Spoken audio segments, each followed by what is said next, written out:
जी हाँ दोस्तों, शूर्पणखा रामायण की वो पात्र है जो रावण के विनाश का कारण बनी, लेकिन वो अगले जन्म में क्या बनी और पिछले जन्म में क्या थी, यह बहुत ही कम लोग जानते हैं।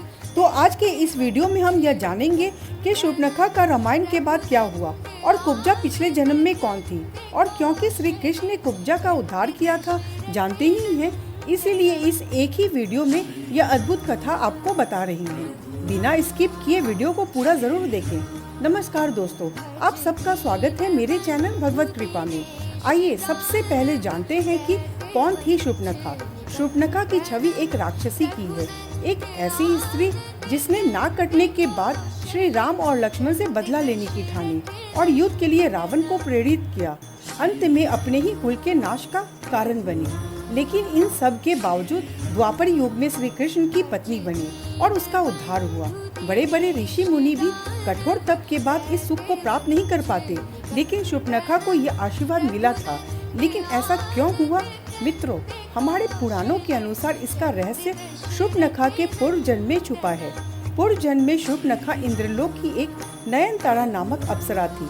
उर्वशी, रंभा, मेनका आदि प्रमुख अप्सराओं में इसकी गिनती होती थी। लेकिन एक कथा के अनुसार इंद्र के दरबार में एक बार अप्सराओं का नृत्य चल रहा था।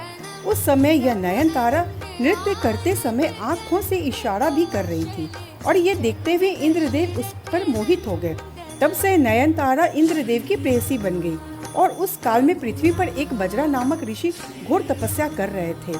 इंद्र ने उस समय नयनतारा को उस ऋषि की तपस्या भंग करने हेतु पृथ्वी पर भेजा और उस नयनतारा ने अपनी सुंदरता से ऋषि की तपस्या भंग करने में सफल हो गई। परंतु बजरा ऋषि की तपस्या भंग होने पर उन्होंने अप्सरा को अगले जन्म में राक्षसी होने का श्राप दे दिया।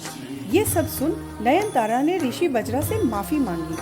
फिर ऋषि बजरा ने कहा कि राक्षसी जन्म में ही तुझे प्रभु के दर्शन होंगे, और नयनतारा ने अपना शरीर त्याग दिया और शूर्पणखा राक्षसी के रूप में रावण के घर में जन्म ली। रावण की बहन शूर्पणखा के रूप में उसके मन में ठान लिया था कि वो प्रभु को प्राप्त करके ही रहेगी।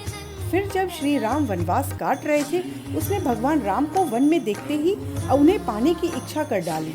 लेकिन मित्रों, हमारे हिंदू शास्त्रों में कहा गया है कि ब्रह्म को प्राप्त करने की एक प्रक्रिया होती है जो भक्ति और वैराग्य के सहारे ही संपूर्ण होती है, जबकि शूर्पणखा ने ऐसा नहीं किया।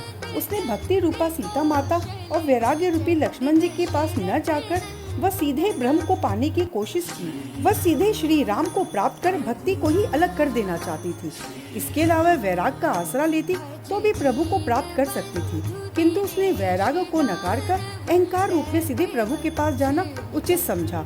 प्रभु ने शूर्पणखा को उचित प्रक्रिया का ज्ञान कराने के लिए वैराग्य रूपी लक्ष्मण के पास भेजा, लेकिन वैरागी लक्ष्मण ने उसे प्रभु के पास भेज दिया। तब प्रभु ने कहा कि मैं तो भक्ति के वश में हूँ। तब शूर्पणखा भक्ति रूपा सीता माता के पास गई, परंतु वहाँ भी एक भगवता अपराध कर बैठी। उसने सोचा प्रभु इस भक्ति के वश में है, क्यों न मैं इस भक्ति को ही खा जाऊं। तब लक्ष्मण जी क्रोध में आकर उसके नाक कान काटकर अंग भंग कर दिए। इसके बाद शूर्पणखा की ज्ञान चक्षु खुल गए और प्रभु के कार्य को पूरा कराने के लिए विनाशाय चतुष्षिक्षम के लिए उनकी सहायिका बनकर प्रभु के हाथ से रावण, कुंभकर्ण, मेघनाद आदि निशाचरों को मरवा दिया और प्रभु की उचित प्रक्रिया अपनाने के लिए पुष्कर धाम में चली गई और वहाँ कठोर तपस्या करने लगी। और 10,000 वर्ष बाद उसे ये वरदान मिला कि द्वापर युग में भगवान कृष्ण अवतार लेंगे। तब कुब्जा के रूप में तुम्हें श्री कृष्ण से पति की सुख की प्राप्ति होगी।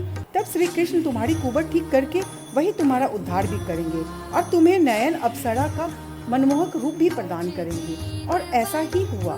द्वापर युग में श्री कृष्ण ने कुब्जा अर्थात शूर्पणखा को अंत में नयनतारा का मनमोहक रूप भी मिला और वह भगवान की सहचर्या बन वैकुंठ धाम को प्राप्त हुई। तो दोस्तों, यह थी शूर्पणखा की पिछले और अगले जन्म कुब्जा के रूप में अवतरित कहानी। वीडियो पसंद आई हो तो वीडियो को लाइक करके चैनल को सब्सक्राइब करें, ताकि ऐसे ही हिंदू धर्म और पुराणों की जानकारी आपको मिलती रहे। जय श्री राम।